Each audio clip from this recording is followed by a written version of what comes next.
নমস্কাৰ সকলোকে ওয়েলকাম জনাইছো ইউটিউব চেনেল হ্যাপি হোম আসামলৈ। আজি এটা দুখৰ কাহিনী আলোচনা কৰিব ওলাইছো আৰু এটো হৈছে পশ্চিমবংগৰ 26000 শিক্ষকৰ চাকৰি বৰখাস্তৰ কাহিনী। ইতিমধ্যে হয়তো আপোনালোকে গম পাইছে যোৱা 3 এপ্ৰিলত ভাৰতৰ মহামান্য উচ্চতম ন্যায়ালয়ে এটা জাজমেন্ট দিছিল আৰু সেই জাজমেন্টত পশ্চিমবংগৰ 25752টা শিক্ষকৰ চাকৰি শিক্ষকৰ পদ বা নিযুক্তি কেনসেল কৰা হৈছিল, যেটোৱে নেকি সেইখন ৰাজ্যৰ শিক্ষা ব্যৱস্থা যথেষ্ট ক্ষতি কৰিছে আৰু এই 25752টা ফ্যামিলিলৈ হঠাৎ অমানিশা নামি আহিছে। গতিকে আচলতে এই কেছটো হৈছিল কিবাই কাহিনীটো কি তাকে আজিৰ ভিডিঅ'ত আলোচনা কৰিম। আশা কৰিছো আপোনালোকে ভিডিঅ'টো শেষলৈকে চাব আৰু আমিও আচলতে জানিব লাগে যে ইয়াৰ ঘটনাটো হৈছিল কি। যেহেতু আমাৰ অসমত ইমান ধুনীয়াকৈ শিক্ষক নিযুক্তি প্ৰক্ৰিয়া হৈ আছে বা 2012 ৰ পৰাই মেৰিটত এপইন্টমেন্ট হৈ আছে কোনো ধৰণৰ প্ৰবলেম নোহোৱাকৈ, সেই একেখন দেশৰে এখন ৰাজ্যত তেনেকুৱা ঘটনা হ'বলৈ পাইছে। ইয়ানো কিয় হ'ল? ইয়াৰ আৰম্ভণি হৈছিল 2016 চনত। 2016 চনত পশ্চিমবংগৰ যি West Bengal school service commission আছে, পশ্চিমবংগৰ শিক্ষক নিযুক্তি আয়োগ, সেই আয়োগে 25752টা শিক্ষকৰ নিযুক্তি প্ৰক্ৰিয়া সম্পন্ন কৰিছিল আৰু টোটেল 26000 যদিও তাৰে কিছুমান টিচিং তাতে নন টিচিং ষ্টাফো কিছুমান আছিল আৰু এইখিনি মানুহ যেতিয়া নিযুক্তি হ'ল তাৰ পিছৰ পৰা কমপ্লেইন আহিলে, কোৰ্টত কেছ দাখিল হ'ল, 124খন পেটিশন পৰিল আৰু এই 124খন পেটিশন পৰাৰ পিছত কোৰ্টে কেলকাতা হাইকোৰ্টে এই মেটাৰটো যোৱা 2022 চনৰ মে মাহত সিবিআইক দিলে দায়িত্ব তদন্ত কৰিবলৈ আৰু সিবিআই তদন্ত আৰম্ভ কৰিলে। কাৰণ কিয়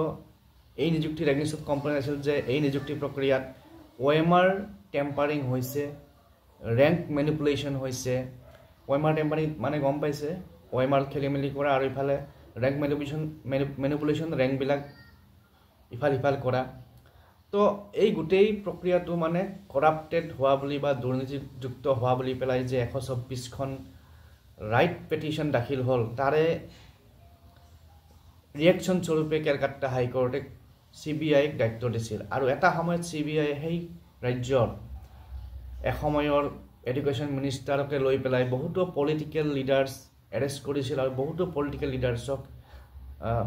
সামন দিছিল, সোধা পোছা কৰিছিল আৰু এটা দীঘলীয়া প্ৰক্ৰিয়াৰ অন্তত যোৱা 3 এপ্ৰিলত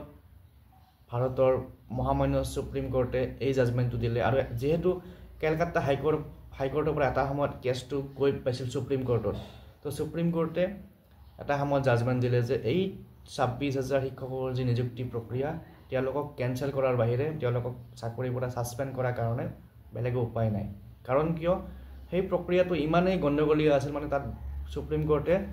উপায় বিচাৰি নাপালে যে তেওঁলোকক কেনেকৈ বাছি উলিয়াব, কোনজন মেৰিটত হৈছে কোনজন ইলিগেলি হৈছে। তো অৱশেষত এওঁলোকৰ জীৱনলৈ অমানিশা নামি আহিল আৰু এনেকুৱা ঘটনা আচলতে কতো হ'ব নালাগে। আৰু য'ত নেকি আমাৰ অসমত ইমান ধুনীয়াকৈ হৈ আছে প্ৰচেছবিলাক, সেই একেখন চুবুৰীয়া ৰাজ্য এয়া হয়তো পলিটিক্যাল ইমেচিউৰিটিৰ কাৰণেই হওক বা শাসন যন্ত্ৰৰ দুৰ্বলতাৰ কাৰণেই হওক এই ঘটনাটো হৈছে। কিন্তু এইটো এটা বহুত দুখ লগা কথা, সেইকাৰণে আপোনালোকৰ লগত শ্বেয়াৰ কৰিলোঁ। আৰু এই ঘটনাটোৰ ফলত অকল যে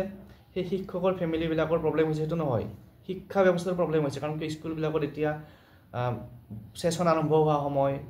বা পৰীক্ষা শেষ হোৱা সময়, সেইখিনি সময়তে এনেকৈ 26000 শিক্ষক সিস্টেমৰ পৰা নোহোৱা হৈ যোৱাটো কিমান এটা ক্ষতিকাৰক। বৰ্তমান সময়ত এই 26000 শিক্ষকৰ যিসকলৰ চাকৰি গ'ল তেওঁলোকে এতিয়া প্ৰতিবাদ কৰি আছে, ধৰ্ণা দি আছে, কিন্তু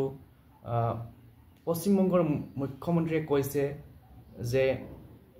তেওঁৰ ফালৰ পৰা চেষ্টা কৰিব